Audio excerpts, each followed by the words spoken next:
Electricity bills are climbing, AI demand is exploding, and Washington is now caught in a high-stakes fight over who should pay for America's energy future. In this tense Senate exchange, Senator Katie Britt presses Energy Secretary Chris Wright on whether the country can power the AI boom without pushing rising costs onto ordinary families, setting the stage for one of the most important energy debates in years. Britt. Well, thank you, Mr. Chairman. Mr. Secretary, thank you for being here and for the work that you're doing. You mentioned a number of things in your opening that I want to touch on. Let's start with data centers. So we obviously, as you just said, have the edge over our adversaries right now. We have to keep that compute power advantage. That is critically important. We know that we can't maintain that advantage without data centers. But in the larger conversation, as we have talked about this, we want to make sure that that advantage and the cost of that doesn't actually fall on families' power bills. Between 2001 and 2005, we saw residential power bills go up in this nation over 40%.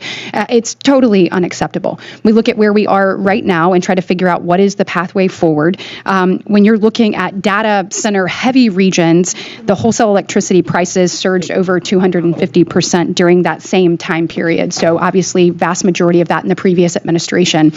But here we are. What do we do now? You mentioned a couple of things, and I've seen you do this in the last several months, and I appreciate President Trump's leadership on this and yours as well. The ratepayer protection pledge that you had a number of private sector entities step up and say, hey, let's do this. I think that was an excellent move. Also, your energy dominance financing announcement as well. I think the combination of those two things ultimately froze rates in both Alabama and Georgia. So we are very grateful for that. That was a huge win. But ultimately, when we're looking at the price right now, we've got to figure out how do we drill down and how do we actually lower rates, not just freeze them. So my question to you is, how do those two things possibly lead to not just freezing, but lowering rates? I want to see lower rates in Alabama. And if not those two things, then what do you have in mind that will ultimately help people have a more affordable energy bill? Great question, Senator Britt. I love your passion and I share it. Thank you. And my one-word answer is common sense. Okay. Common sense. Why did energy prices skyrocket? You mentioned during the Biden administration years and the first year of this administration, because everything that went onto the grid came from the Biden administration, right? The electricity grid is slow moving. And their policy had two pieces to it. One was, we're going to subsidize the building of electricity sources that produce electricity some of the time, but not all of the time, and you don't know when they're going to produce. Like I mentioned in that winter storm Fern, which took our electricity grids to their limit, to their peak output. That's what matters. You can supply electricity at peak demand time. You can put a new factory online. You can put new demand capacity to share the cost of all the infrastructure that are there. But if you're not there at peak demand time, wind, solar, and vacation just disappeared at peak demand time, which means all the other times they add electricity to our grid, all they're doing is having some other plant turn down. They're not adding any capacity to the grid. So what have you done? So talk to me about that. What are we doing to make sure that we are driving down the price of energy? Well, we worked with you and the Senate in the House to finally end the 34 years of wind subsidies and solar subsidies, so that if they can compete in a marketplace and with batteries or storage of some kind deliver effective, reliable electricity, fine. But we subsidize on them, killing the economics for existing infrastructure that was on the grid. So we're ending that nonsense. We're focusing on, in the short term, how can we get more out of our existing grid? We're uprating hydro facilities. We're uprating natural gas facilities. We've restarted a nuclear power plant, which will have a ribbon cutting on very soon. First time that's ever been done in the world. We have a second restart underway, and there's more that are coming. So I just have one more minute left, so I may get you to follow up with me on this, because I want to make sure that we are saying I am grateful for the work that's been done. I just want to see more work done. I want to see even greater results. So I look forward to working with you, and I know that you are the man to make that happen. You mentioned the grid, though. The Biden administration never had a strategic plan about how do we secure our grid. I appreciate the Trump administration coming forth and saying, okay, here we go. We're going to have a national cyber security, the actual strategic plan that you all put out with regards to this. And I wanted to kind of sort of look at that. I know there are a number of things we look at. We do some work on this for the workforce sector at Auburn University at their CERC 3, but wanted to just see if you will use some of the money in your budget to make sure that we have grid security and the workforce to go along with it.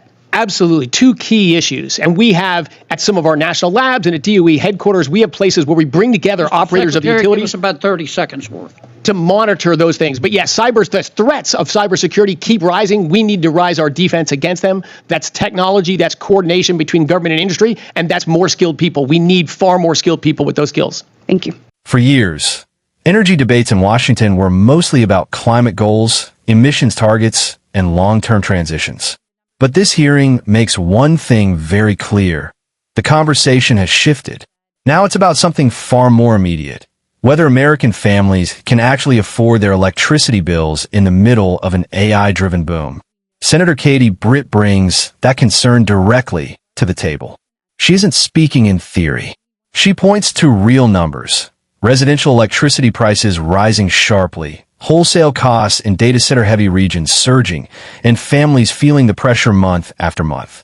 Her central argument is simple but politically powerful. Energy expansion means nothing if it crushes household budgets. And that's where the new pressure point emerges: artificial intelligence. The rise of AI, cloud computing, and massive data centers is transforming electricity demand in the United States. These facilities don't just use power, they consume it at industrial scale, 24 hours a day. That means the grid is no longer just serving homes and businesses. It's now also powering the backbone of the digital economy and America's competition with China. The question Britt raises is whether ordinary consumers should end up subsidizing that transformation. If electricity demand spikes because of tech expansion, will the cost be spread fairly or pushed on ratepayers who never signed up for it? Energy Secretary Chris Wright responds with a very different framing. He argues that rising costs are the result of past policy choices, especially subsidies for intermittent energy sources like wind and solar, which he claims don't always deliver reliable power when demand peaks. His argument is centered on reliability. The grid, he says, is not just about producing electricity. It's about producing it at the exact moment demand spikes. From his perspective, energy sources that cannot consistently deliver at peak times create hidden costs that eventually show up in consumer bills.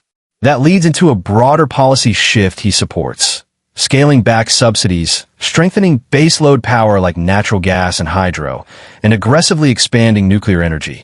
In his view, nuclear is becoming essential again, not as a future experiment, but as a practical necessity to support AI, manufacturing, and national security. What's striking in this exchange is how quickly nuclear power has moved from a long-term idea to a near-term solution.